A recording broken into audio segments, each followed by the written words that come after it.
21ویں پارے کا آغاز ہے۔ یہ سورۃ العنکبوت کی آیت نمبر 45 ہے اور سورہ عنکبوت کا یہ 5واں رکوع ہے۔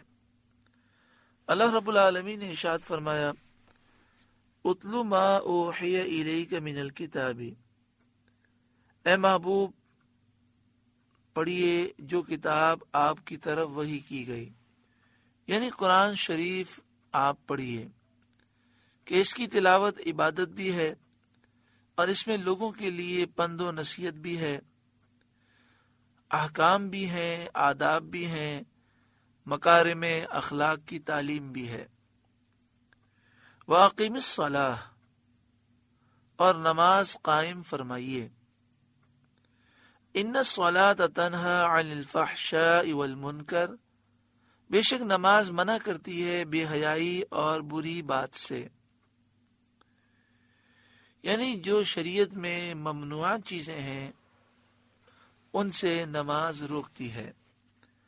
لہذا جو شخص نماز کا پابند ہوتا ہے اور اس کو اچھی طرح ادا کرتا ہے، نتیجہ یہ ہوتا ہے کہ ایک نہ ایک دن وہ ان برائیوں کو ترک کر دیتا ہے، چھوڑ دیتا ہے۔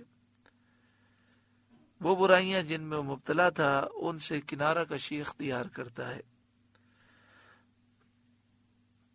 حضرت انس رضی اللہ تعالی عنہ سے مروی ہے کہ ایک جوان سید عالم صلی اللہ علیہ وآلہ وسلم کے ساتھ نماز پڑھا کرتا تھا اور بہت سے کبیرہ گناہوں کا ارتکاب کرتا تھا۔ حضور صلی اللہ علیہ وآلہ وسلم سے اس کی شکایت کی گئی۔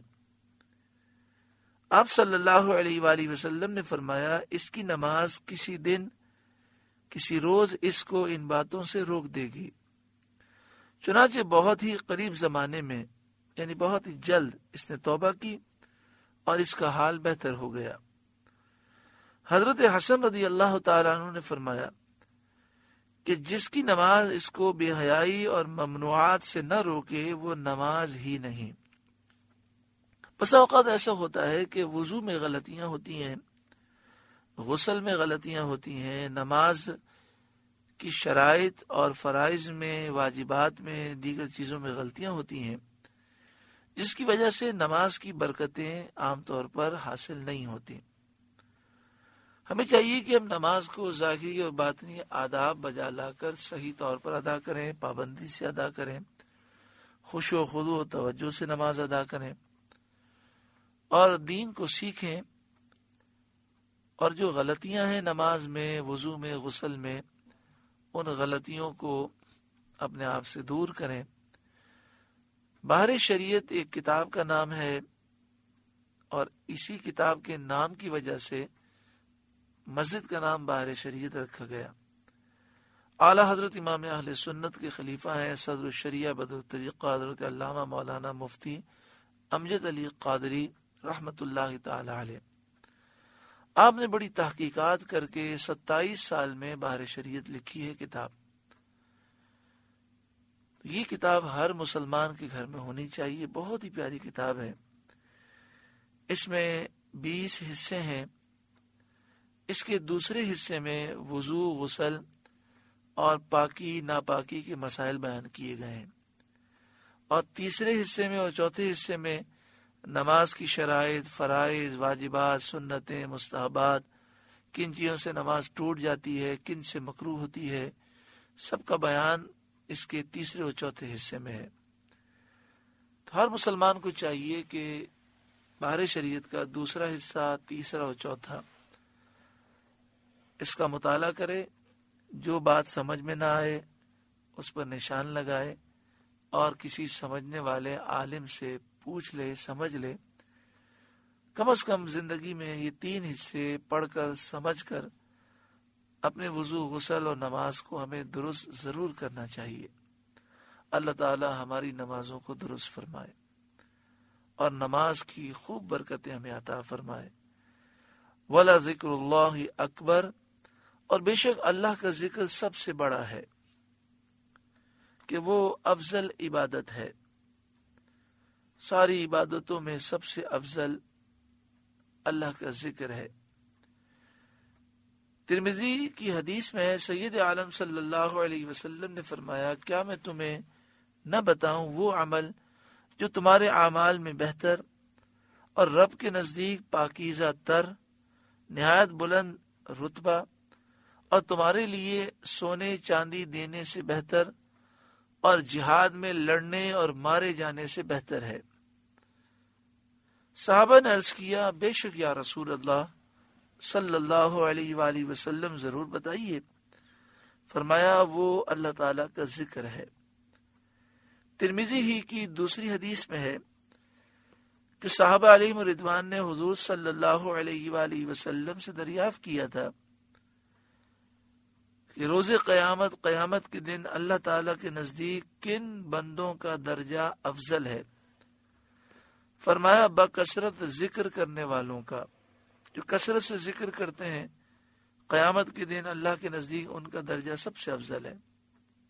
صحابہ نے عرض کیا، اور اللہ کی راہ میں جہاد کرنے والا؟ فرمایا، اگر وہ اپنی تلوار سے کفار و مشرکین کو یہاں تک مارے کہ تلوار ٹوٹ جائے اور وہ خون میں رنگ جائے، جب بھی ذاکرین ذکر کرنے والوں ہی کا درجہ اس سے بلند ہے۔ وَلَا ذِكْرُ اللَّهِ اکبر، اور بے شک اللہ کا ذکر سب سے بڑا ہے۔ حضرت عبداللہ بن عباس رضی اللہ تعالی عنہما نے اس آیت کی تفسیر یہ فرمائی ہے کہ اللہ تعالیٰ کا اپنے بندوں کو یاد کرنا بہت بڑا ہے، اور ایک قول اس کی تفسیر میں یہ ہے کہ اللہ تعالیٰ کا ذکر بڑا ہے بے حیائی اور بری باتوں سے روکنے اور منع کرنے میں۔ نماز یہ بھی ذکر الہی ہے، قرآن پاک کی تلاوت یہ بھی ذکر الہی ہے۔ سبحان اللہ، الحمدللہ، اللہ اکبر، لا الہ الا اللہ، محمد رسول اللہ، کلمہ طیبہ پڑھنا، دوسرا کلمہ پڑھنا، تیسرا کلمہ پڑھنا، استغفار کرنا، یہ سب اللہ کا ذکر ہے، اور درود پاک پڑھنا یہ بھی اللہ کا ذکر ہے۔ صلی اللہ علیہ وسلم، اللہ درود نازل فرمائے ان پر اور سلام نازل فرمائے، اللہ تعالیٰ سے دعا ہے، یہ بھی ذکر ہے۔ واللہ یعلم ما تصنعون، اور اللہ جانتا ہے جو تم کرتے ہو۔ ولا تجادلوا اہل الکتاب الا باللتی ہی احسن، اور اے مسلمانوں، کتابیوں سے نہ جھگڑو مگر بہتر طریقے پر، اللہ تعالیٰ کی طرف اس کی آیات سے دعوت دے کر اور حجتوں پر آگاہ کر کے ان سے بات کرو۔ الا الذین ظلموا منہم، مگر وہ جنہوں نے ان میں سے ظلم کیا، زیادتی میں حد سے گزر گئے، عناد، دشمنی، بغض اختیار کیا، نصیحت نہ مانی، نرمی سے نفع فائدہ نہ اٹھایا، ان کے ساتھ غلظت اور سختی اختیار کرو۔ ایک قول یہ ہے کہ معنی یہ ہے کہ جن لوگوں نے سید عالم صلی اللہ علیہ وسلم کو ایذا دی، تکلیف دی، یا جنہوں نے اللہ تعالیٰ کے لیے بیٹا اور شریک بتایا، ان کے ساتھ سختی کرو۔ یا یہ معنی ہے کہ ذمی جزیہ ادا کرنے والوں کے ساتھ آسن طریقے پر مجادلہ کرو، مگر جنہوں نے ظلم کیا اور ذمے سے نکل گئے اور جزیے کو منع کیا، ان سے مجادلہ تلوار کے ساتھ ہے۔ اس آیت سے کفار کے ساتھ دینی امور میں مناظرہ کرنے کا جواز ثابت ہوتا ہے، اور ایسے ہی علم کلام سیکھنے کا جواز بھی۔ علم کلام علم عقائد کو کہتے ہیں۔ معلوم ہوا کہ علم کلام علم مناظرہ سیکھنا چاہیے، اور کفار کے ساتھ دینی امور میں مناظرہ کرنا بھی درست ہے۔ آگے ارشاد فرمایا، وَقُولُوا آمَنَّا بِالَّذِي أُنزِلَ إِلَيْنَا، اور کہو ہم ایمان لائے اس پر جو ہماری طرف اترا، وَأُنزِلَ إِلَيْكُمْ، اور جو تمہاری طرف اترا، وَإِلَٰهُنَا وَإِلَٰهُكُمْ وَاحِدٌ، اور ہمارا تمہارا ایک معبود ہے، وَنَحْنُ لَهُ مُسْلِمُونَ، اور ہم اس کے حضور گردن رکھے ہیں۔ یعنی اہل کتاب سے یہ بات کہو کہ جو ہماری طرف نازل ہوا، جو تمہاری طرف نازل ہوا، زبور، انجیل، توریت، قرآن پاک، سب پر ہمارا ایمان ہے۔ ہمارا تمہارا معبود ایک ہے، ہم اللہ کے حضور گردن جھکائے ہوئے ہیں، ہم مسلمان ہیں۔ یہ بات کب کہی جائے؟ مفسرین کہتے ہیں کہ جب اہل کتاب تمہارے سامنے اپنی کتابوں کا کوئی مضمون بیان کریں تو انہیں یہ جواب دو۔ حدیث شریف میں ہے کہ جب اہل کتاب یہودی عیسائی تم سے کوئی مضمون بیان کریں اور کہیں یہ توریت میں لکھا ہے، انجیل میں لکھا ہے، تو تم نہ ان کی تصدیق کرو نہ تکذیب کرو، یہ کہہ دو کہ ہم اللہ تعالیٰ پر اور اس کی کتابوں پر اور اس کے رسولوں پر ایمان لائے۔ تو اگر وہ مضمون انہوں نے غلط بیان کیا ہے تو اس کی تصدیق کے گناہ سے تم بچے رہو گے، اور اگر مضمون صحیح تھا تو تم اس کی تکذیب سے محفوظ رہو گے۔ لیکن اس حدیث پاک میں مراد یہ ہے، اہل کتاب ہمیں کوئی بات بتائیں اور کہیں توریت میں یہ بات لکھی ہے، انجیل میں یہ بات لکھی ہے، تو اس بات کی تین صورتیں ہوتی ہیں۔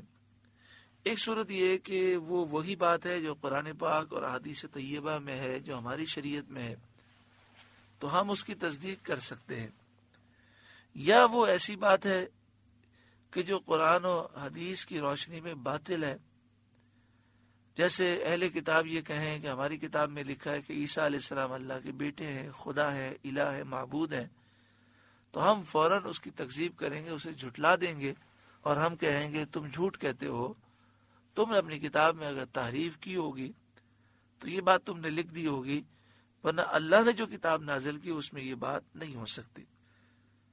تیسری صورت یہ ہوتی ہے کہ اہل کتاب ایک ایسی بات کریں کہ قرآن و حدیث کی روشنی میں نہ اس کی تکذیب ثابت ہے اور نہ تصدیق ثابت ہے، یعنی اس کا ذکر ہی نہیں ہے، اور وہ بات قرآن و حدیث کے خلاف بھی نہیں ہے۔ ایسی بات کے متعلق نبی اکرم صلی اللہ علیہ وسلم نے فرمایا کہ اگر تم یہ کہہ دو کہ ہاں یہ توریت میں لکھی ہے اور واقعی یہ توریت کی بات نہ ہو تو گناہ ہو جائے گا، اور اگر یہ توریت کی بات ہے اور تم نے تکذیب کی پھر بھی گناہ ہے، تو اس موقع پر خاموش رہو اور کہو کہ جو اللہ نے نازل کیا ہم اسے مانتے ہیں، ہم اس پر ایمان رکھتے ہیں۔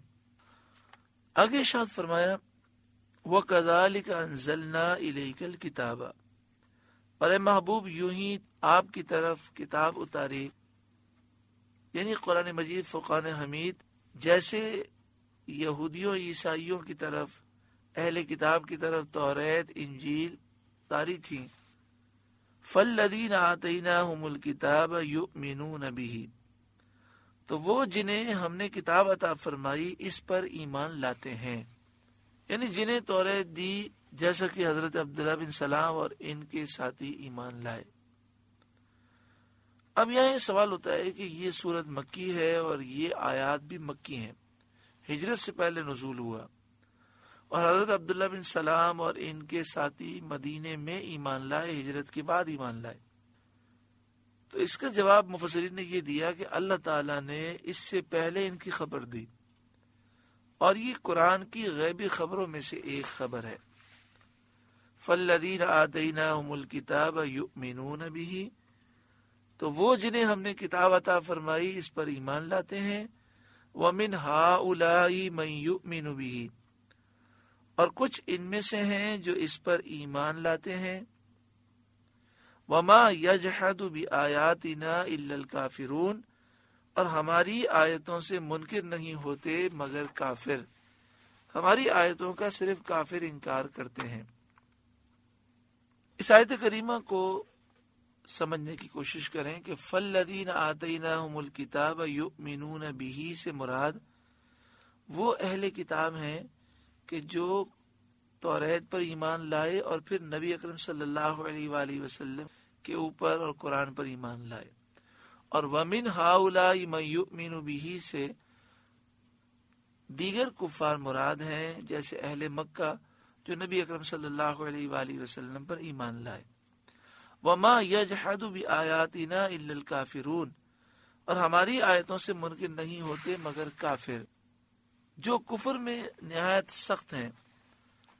جحود اس انکار کو کہتے ہیں جو معرفت کے بعد ہو، یعنی جان بوجھ کر مکرنا، اور واقعہ بھی یہی تھا کہ یہود خوب پہچانتے تھے کہ رسول کریم صلی اللہ علیہ وآلہ وسلم اللہ تعالیٰ کے سچے نبی ہیں اور قرآن حق ہے۔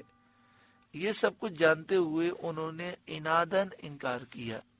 آپ اس آیت کریمہ پر غور کیجئے، وما یجحدو کا لفظ ہے، یجحدو جہود سے ہے، اور جہود اس انکار کو کہتے ہیں جو سمجھنے کے بعد ہو۔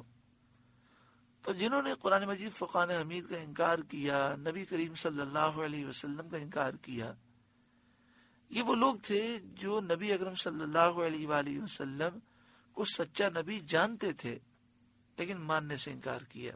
وما كنت تتلو من قبله من کتاب ولا تخطه بیمینک، اور اس سے پہلے آپ کوئی کتاب نہ پڑھتے تھے اور نہ اپنے ہاتھ سے کچھ لکھتے تھے، یعنی قرآن پاک کے نازل ہونے سے پہلے آپ کوئی کتاب نہیں پڑھتے تھے، نہ اپنے ہاتھ سے کچھ لکھتے تھے۔ اذا لارتاب المبتلون، یوں ہوتا تو باطل والے ضرور شک لاتے، یعنی آپ اگر لکھتے پڑھتے ہوتے تو اہل کتاب کہتے کہ ہماری کتابوں میں نبی آخر الزماں کی صفت یہ لکھی ہے کہ وہ امی ہوں گے، نہ لکھیں گے نہ پڑھیں گے، مگر انہیں اس شک کا موقع ہی نہ ملا۔ بل ہوا آیات بینات فی صدور الذین اوتوا العلم، بلکہ وہ روشن آیتیں ہیں ان کے سینوں میں جن کو علم دیا گیا۔ بل ہوا آیات بینات، ہوا سے مراد یا قرآن پاک ہے یا نبی اکرم صلی اللہ علیہ وسلم کی ذات ہے۔ بعض مفسرین نے فرمایا کہ ضمیر ہوا کا مرجع قرآن پاک ہے، اس سے مراد قرآن پاک ہے۔ تو اب ترجمہ یہ ہوگا بلکہ قرآن پاک روشن آیتیں ہیں ان کے سینوں میں جن کو علم دیا گیا۔ اس صورت میں معنی یہ ہے کہ قرآن کریم روشن آیتیں ہیں جو علماء اور حفاظ کے سینوں میں محفوظ ہیں۔ روشن آیت ہونے کے یہ معنی کہ وہ ظاہر الاعجاز ہیں، یعنی ہر ایک کو قرآن کی آیتیں عاجز کر دیتی ہیں، اور یہ دونوں باتیں قرآن پاک کے ساتھ خاص ہیں کہ قرآن پاک علماء اور حفاظ کے سینوں میں محفوظ ہے اور قرآن پاک نے ہر ایک کو عاجز کر دیا۔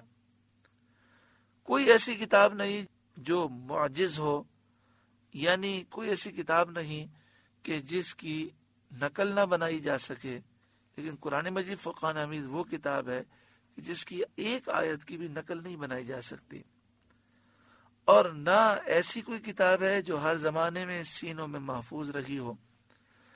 حضرت عبداللہ بن عباس رضی اللہ تعالی عنہما نے ہوا کی ضمیر کا مرجع سید عالم صلی اللہ علیہ وسلم کو قرار دے کر آیت کے یہ معنی بیان کیے کہ سید عالم محمد مصطفیٰ صلی اللہ علیہ وآلہ وسلم صاحب ہیں ان آیات بینات کے جو ان لوگوں کے سینوں میں محفوظ ہیں جنہیں اہل کتاب میں سے علم دیا گیا، کیونکہ وہ اپنی کتابوں میں آپ کی نعت و صفت پاتے ہیں۔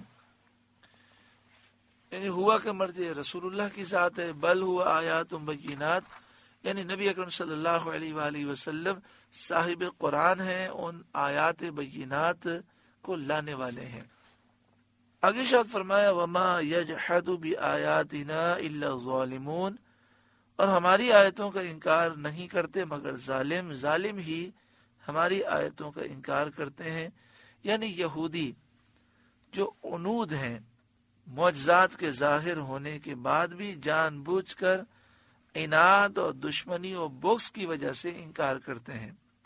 وقالوا، اور وہ بولے، لولا انزل علیہ آیات من ربہ، کیوں نہ اتنی کچھ نشانیاں ان پر ان کے رب کی طرف سے، جیسے حضرت صالح علیہ السلام کی اونٹنی تھی، حضرت موسیٰ علیہ السلام کا عصا تھا، حضرت عیسیٰ علیہ السلام پر دسترخوان نازل ہوا، ایسی نشانیاں ان پر کیوں نہ اتریں۔ قل، اے محبوب آپ فرمائیے، انما الآیات عند اللہ، نشانیاں تو اللہ ہی کے پاس ہیں،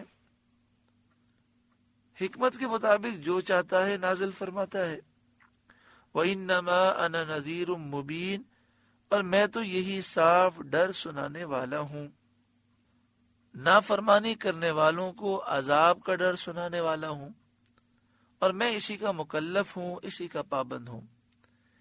اس کے بعد اللہ تعالیٰ کفار مکہ کے اس قول کا جواب ارشاد فرماتا ہے، اولم یکفیہم، اور کیا یہ انہیں بس نہیں، کافی نہیں، انا انزلنا علیک الکتاب، کہ ہم نے آپ پر کتاب اتاری، یتلا علیہم، جو ان پر پڑھی جاتی ہے۔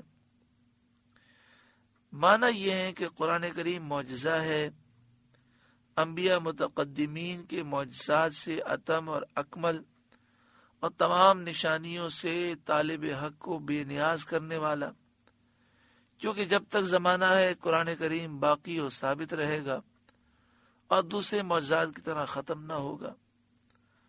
اور یہ ایسا معجزہ ہے کہ جو حق کا طالب ہے، حق کی تلاش ہے جسے، وہ اگر قرآن پاک پہ غور کرے تو یہ اس کے لیے کافی ہے۔